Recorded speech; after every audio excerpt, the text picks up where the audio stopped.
The so-called Security and Prosperity Partnership, which some think is directly the foundation for something called the North American Union.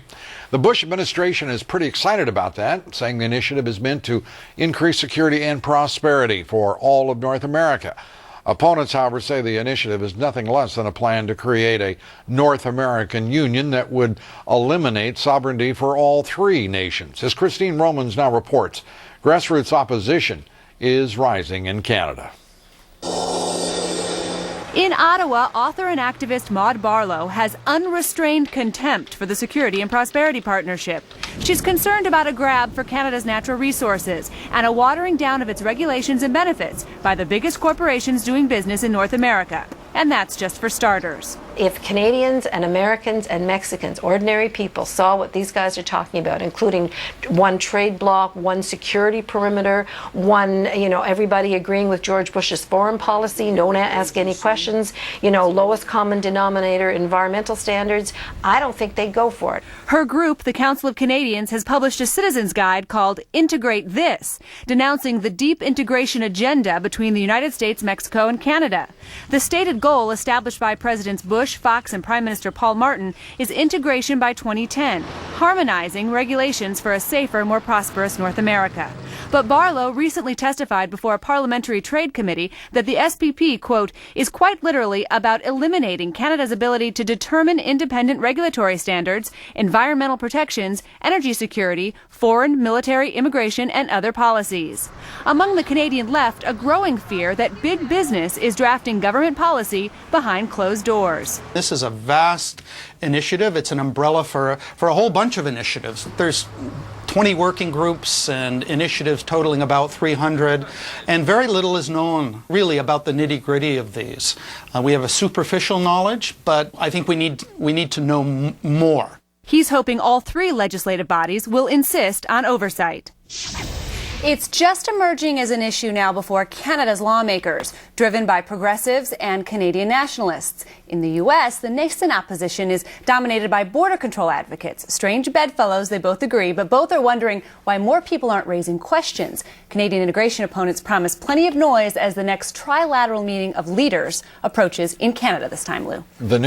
The new world order that this president's father talked about with such great enthusiasm seems to be high on the agenda of this administration. It's remarkable to me, the arrogance, the idea of just simply throwing away the nation's sovereignty, but they're trying to do so in so many ways. Christine, how'd you like 60 Minutes last night? I thought it was interesting. Absolutely. Last night on 60 Minutes, Lesley Stahl profiled me and this broadcast, and I thought it was a terrific job. My compliments to all at 60 Minutes who worked on it. I think they were very fair. And as you would expect on 60 Minutes, they did take a couple of shots. This fellow, there he is, Mark Potok of the Southern Poverty Law Center. He told 60 Minutes what he thought about my advocacy journalism. He said, and we quote, "The impression you get pretty strongly, I think, day after day, is that sort of all 11 million illegal aliens are bringing leprosy, they're bringing crime, they're bringing all these terrible things to the United States. But that does not sort of give one the go-ahead to say that, these are a group of rapists and disease-carrying people who are coming to, essentially destroy the culture of this country. I think that's a long leap." Well, Mr. Potok, that is not only taking a leap, you just took a plunge from the facts.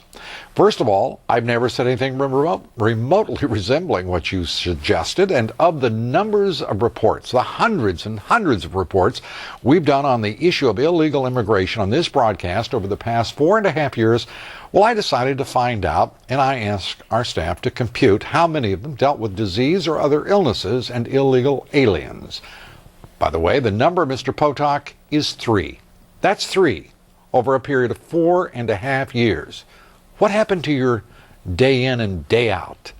And by the way, Mr. Potok, 3 of our reports covered rape or sexual predators in the context of illegal immigration in this country. And there was a question about some of your comments, Christine, following one of your reports.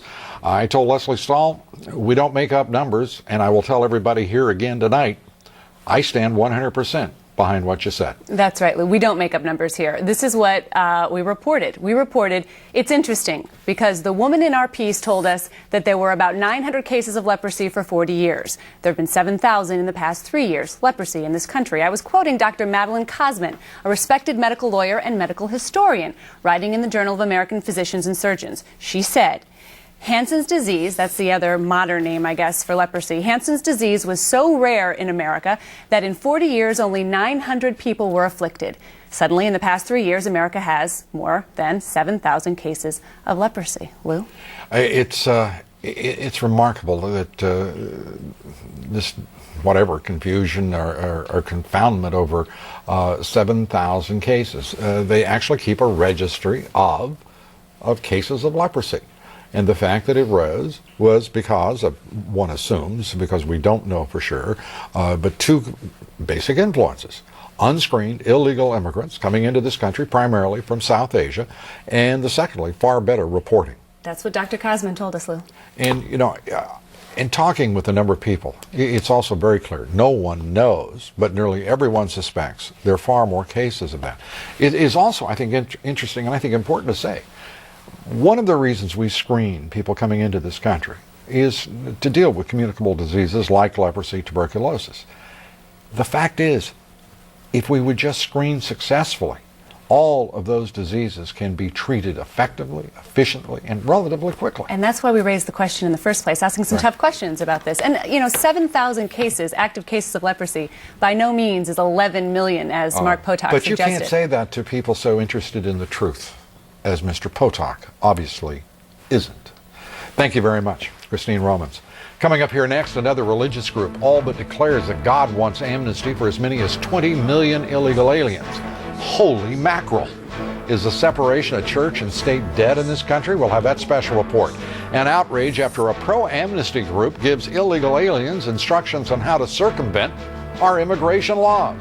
We'll have that story and one of the country's leading campaigners against addiction and substance abuse. Joseph Califano joins us with his new book, High Society, How Substance Abuse Ravages America and What to Do About It. Stay with us.